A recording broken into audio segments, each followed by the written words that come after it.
എല്ലാവർക്കും നമസ്കാരം. നമ്മുടെ പുതിയൊരു വീഡിയോയിലേക്ക് സ്വാഗതം. എല്ലാവരും നല്ല സപ്പോർട്ട് ചാനലിൽ തരുന്നുണ്ട്, പരമാവധി ആളുകളിലേക്ക് ഷെയർ ചെയ്യുന്നുണ്ട്. എല്ലാവരും അവരവരുടെ ടെക്നിക്കൽ ഗ്രൂപ്പിലേക്ക്. ഇതുവരെ ചാനൽ സബ്സ്ക്രൈബ് ചെയ്യാത്തവർ ചാനൽ സബ്സ്ക്രൈബ് ചെയ്യുക, നിങ്ങളുടെ വിലയേറിയ അഭിപ്രായങ്ങൾ അറിയിക്കുക. ഇന്നിപ്പം നമ്മൾ പുതുതായിട്ട് മനസ്സിലാക്കുന്നത്, കഴിഞ്ഞ ദിവസം നമ്മൾ ATSനെ കുറിച്ച് മനസ്സിലാക്കി.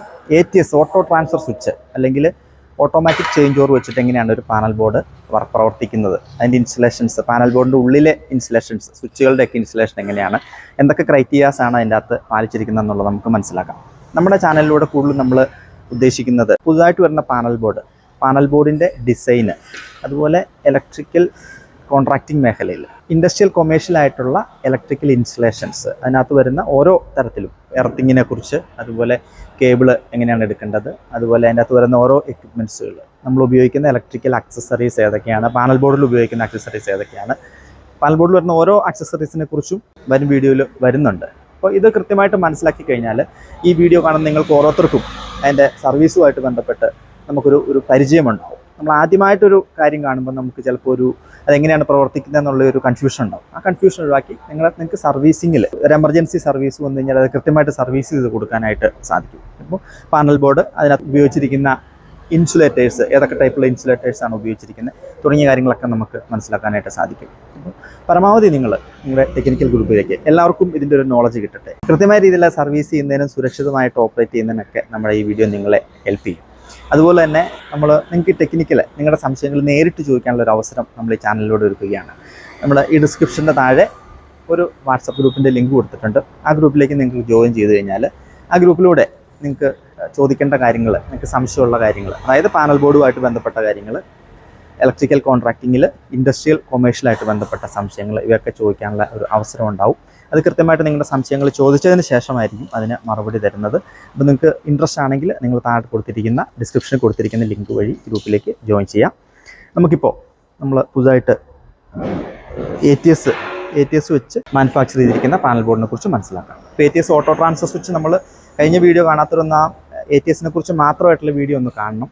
അതായത് KCB ജെൻസെറ്റും തമ്മിലുള്ള ചേഞ്ച് ഓവറിങ് ഓട്ടോമാറ്റിക്കായിട്ട് നടക്കുന്നതിനാണ് ഓട്ടോ ട്രാൻസ്ഫർ സ്വിച്ച് ഉപയോഗിക്കുന്നത്. ഒരു മോട്ടോർ വഴിയാണ് അത് പ്രവർത്തിക്കുന്നത് എന്നുള്ളത് നമ്മൾ മനസ്സിലാക്കി.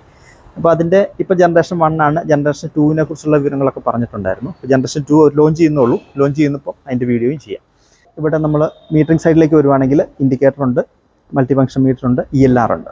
അപ്പോൾ ELR എന്തിനാണെന്നുള്ള അറിയാം. എന്തെങ്കിലും എർത്ത് ഫാൾട്ട് വന്നിട്ടുണ്ടെങ്കിൽ, എർത്ത് ലീക്കേജ് വന്നിട്ടുണ്ടെങ്കിൽ അത് കൃത്യമായിട്ട് KCBയുടെ ഇൻകമർ ഇവിടെയാണ് വരുന്നത്.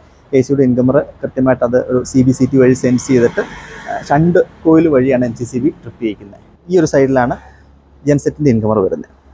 അപ്പോൾ ഈ KCBയുടെ ജെൻസെറ്റിൻ്റെ ഇൻകമർ കമ്പൈൻ ചെയ്ത് ATSയിലേക്ക് വന്നിരിക്കുന്നു. നമുക്കിത് ഓപ്പൺ ചെയ്ത് കാണാം.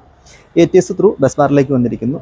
ബസ് ബാർ ചേമ്പറിൽ നേരെ ഓരോ ഫീഡറിലേക്കും, എല്ലാ ഫീഡറിലും MCCB ആണ് കൊടുത്തിരിക്കുന്നത്. MCCB വഴി കേബിൾ ചേമ്പറിലൂടെ ഓരോ ലോഡിലേക്കും പോകുന്നു. ഇത്രയാണ് ഒരു ബേസിക് ആയിട്ടുള്ള ഒരു നോർമൽ ഈ പാനലിൻ്റെ ഡിസൈൻ.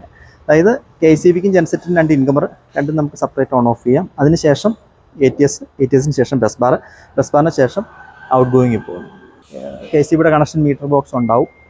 അതുപോലെ ജെൻസെറ്റിൻ്റെ കൺട്രോൾ പാനലും കാര്യങ്ങളൊക്കെ ഉള്ള ഒരു സാഹചര്യത്തിൽ ഈ ATS മാത്രം ഒരു എൻക്ലോഷറിൽ വെച്ചിട്ട് നമുക്ക് ഓട്ടോമേറ്റ് ചെയ്യാനായിട്ട് സാധിക്കും. ഇപ്പോൾ ചില സാഹചര്യങ്ങളിൽ എല്ലാ വർക്ക് കഴിഞ്ഞതിന് ശേഷവും കസ്റ്റമർക്ക് ഈ ഓട്ടോമേഷൻ്റെ പ്രാധാന്യം ഒന്ന് മനസ്സിലാക്കി ഓട്ടോമേഷൻ അവരുടെ ഇലക്ട്രിഫിക്കേഷൻ ഉൾപ്പെടുത്തണമെങ്കിൽ അതിനും സാധിക്കും. അപ്പോൾ നമുക്കിനി ATSൻ്റെ ഇൻസ്റ്റലേഷൻ എങ്ങനെയാണെന്നുള്ള കൂടുതലായിട്ട് മനസ്സിലാക്കാം.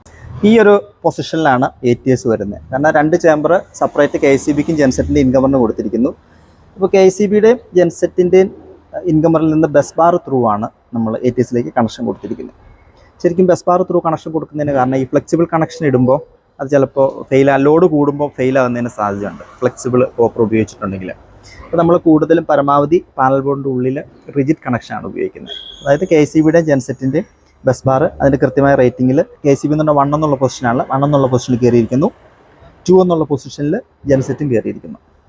അതുപോലെ താഴെ നിന്ന് ഔട്ട് ഗോയിങ് എടുത്തിരിക്കുന്നു. അപ്പോൾ ഒരു റിജിഡ് കണക്ഷനാണ് നമ്മൾ കൂടുതലായിട്ട് ഉപയോഗിക്കുന്നത്. ഒരു പ്രത്യേക സാഹചര്യത്തിൽ റേറ്റിംഗ് കുറഞ്ഞ കേസിലൊക്കെ ഒരു 63 ആംസ്, പരമാവധി 100 ആംസ് വരെയൊക്കെയാണ് നമ്മൾ ഫ്ലെക്സിബിൾ കണക്ഷൻ ഉപയോഗിക്കുന്നത്. ആ ഒരു ലോഡുമായിട്ട് വരുമ്പോൾ ഫ്ലെക്സിബിൾ കണക്ഷൻ കൃത്യമായിട്ട് പ്രവർത്തിക്കും. അപ്പോൾ അതിനുശേഷം ഒരാൾ എന്നോട് സംശയം ചോദിച്ചിട്ടുണ്ടായിരുന്നു, ഇത് നമ്മൾ ഇന്നും ഔട്ടും തമ്മിൽ ചേഞ്ച് ചെയ്യുമ്പോൾ ഇപ്പോൾ ഇവിടെ ഷോർട്ട് ആവില്ല എന്ന് ചോദിച്ചിട്ടുണ്ടായിരുന്നു. അപ്പോൾ ഇവിടെ ഷോർട്ട് ആവില്ല, കാരണം ഇതൊരു ഷോർട്ട് ലിങ്ക് കൊടുത്തിട്ടുണ്ട്. അപ്പോൾ ഷോർട്ട് ലിങ്ക് ഇതിൻ്റെ ഉള്ളിലാണ് കൊടുത്തിരിക്കുന്നത്. ഈ ഷോർട്ട് ലിങ്ക് നമുക്ക് ഈ ഔട്ട് തമ്മിൽ ജോയിൻ ചെയ്തിട്ടുണ്ട്.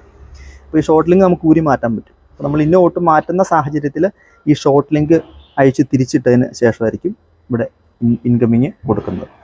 അപ്പോൾ എല്ലാ ചേഞ്ച് ഓവറിനും നമുക്ക് ഇങ്ങനെ ഒരു ഷോർട്ട് ലിങ്ക് കാണാനായിട്ട് പറ്റും. ഇത് ഉള്ളിലേക്ക് പോയിരിക്കുന്നതുകൊണ്ടാണ് കൃത്യമായിട്ട് കാണാൻ സാധിക്കാത്തത്. ഇപ്പോൾ ഷോർട്ട് ലിങ്ക് വേണം നമുക്ക് തിരിച്ചിടാൻ സാധിക്കും. ഇതിപ്പോൾ കോമ്പാക്റ്റ് ആയിട്ട് ഉള്ളിലേക്ക് പോയിരിക്കുന്ന ഒരു സാഹചര്യത്തിൽ അത് കൃത്യമായിട്ട് റിജിഡ് കണക്ഷനാണ് കൊടുത്തിരിക്കുന്നത്. ഇപ്പോൾ KCB വർക്ക് ചെയ്യുമ്പോൾ ഫസ്റ്റ് ടെർമിനലായിരിക്കും സപ്ലൈ വരുന്നത്. ജെൻസെറ്റ് വർക്ക് ചെയ്യുമ്പോഴും സെക്കൻഡ് ടെർമിനലായിരിക്കും സപ്ലൈ ഉണ്ടാകുന്നത്. അപ്പോൾ അത് കമ്പൈൻ ചെയ്ത് നമ്മൾ ഒരു പോയിന്റിൽ നിന്നാണ് ഔട്ട് ഗോയിങ് എടുത്തിരിക്കുന്നത്. അപ്പോൾ എവിടെ സപ്ലൈ വന്നാലും നമുക്ക് കോമൺ ടെർമിനലിൽ നിന്ന് നമുക്ക് സപ്ലൈ ലഭിക്കും.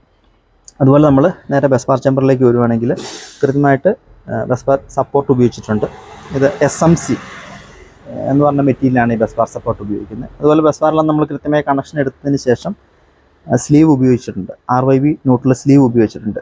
ഹീറ്റ് ഷ്രിങ്കബിൾ സ്ലീവാണ് അതിനകത്ത് ബസ് ബാറിൽ സ്ലീവ് ചെയ്യാൻ വേണ്ടി ഉപയോഗിക്കുന്നത്. ഇപ്പോൾ ഹീറ്റ് ഗൺ ഉപയോഗിച്ച് നമ്മൾ ആദ്യം സ്യൂട്ടബിൾ ആയിട്ടുള്ള സ്ലീവ് ഉപയോഗിച്ചതിന് ശേഷം ഹീറ്റ് ഗൺ ഉപയോഗിച്ചിട്ടാണ് അത് കൃത്യമായി ഒരു രീതി കാണുന്ന രീതിയിലേക്ക് ചെയ്യുന്നത്. അതിനുശേഷം ഓരോ ഔട്ട് ഗോയിങ്ങിനുള്ള കണക്ഷൻസ് നമ്മൾ ബസ് ബാർ ഉപയോഗിച്ച് കൊടുത്തിരിക്കുന്നു.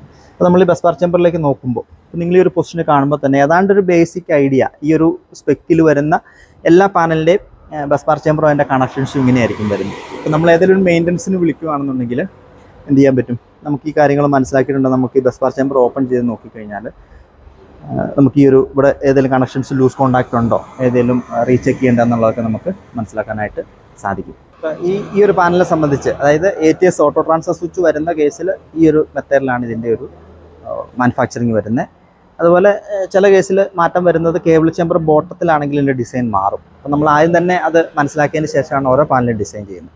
ഇനി മറ്റൊരു കേസ് പറയുകയാണ് ATSന് പകരം AMF എന്ന് പറയുമ്പോൾ കോണ്ടാക്ടർ വെച്ചിട്ട് AMF റിലേ വെച്ചിട്ട് ചെയ്യുന്ന ഒരു മെത്തേഡുണ്ട്.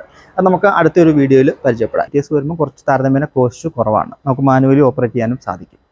കോണ്ടാക്ട് ആണെങ്കിലും മാനുവലി ഓപ്പറേറ്റ് ചെയ്യുന്ന അതൊരു സെലക്ടർ സ്വിച്ച് വെച്ചിട്ടായിരിക്കും ഓട്ടോ മാനുവലിലേക്ക് നമ്മൾ കൺട്രോൾ ചെയ്യാനായിട്ട് സാധിക്കുന്നത്. അപ്പോൾ നിങ്ങൾക്ക് ഈ വീഡിയോ ഇഷ്ടപ്പെട്ടെങ്കിൽ ഈ ATS ഇൻസ്റ്റലേഷൻ, അതുപോലെ ഒരു ATS പാനൽ, ഒരു ഓട്ടോമേറ്റഡ് പാനൽ, ജെൻസെറ്റും KCBയും തമ്മിൽ ഓട്ടോമാറ്റിക് ആയിട്ട് പ്രവർത്തിക്കുന്ന ഈ പാനൽ ഈ വീഡിയോ കണ്ട് നിങ്ങൾക്ക് ഇഷ്ടപ്പെട്ടു, നിങ്ങൾക്ക് ഇതിൻ്റെ കൂടുതൽ കാര്യങ്ങൾ പ്രയോജനപ്പെട്ടു എന്ന് ഉണ്ടെങ്കിൽ നിങ്ങൾ നിങ്ങളുടെ മറ്റ് ഗ്രൂപ്പുകളിലേക്ക് ഷെയർ ചെയ്യുക.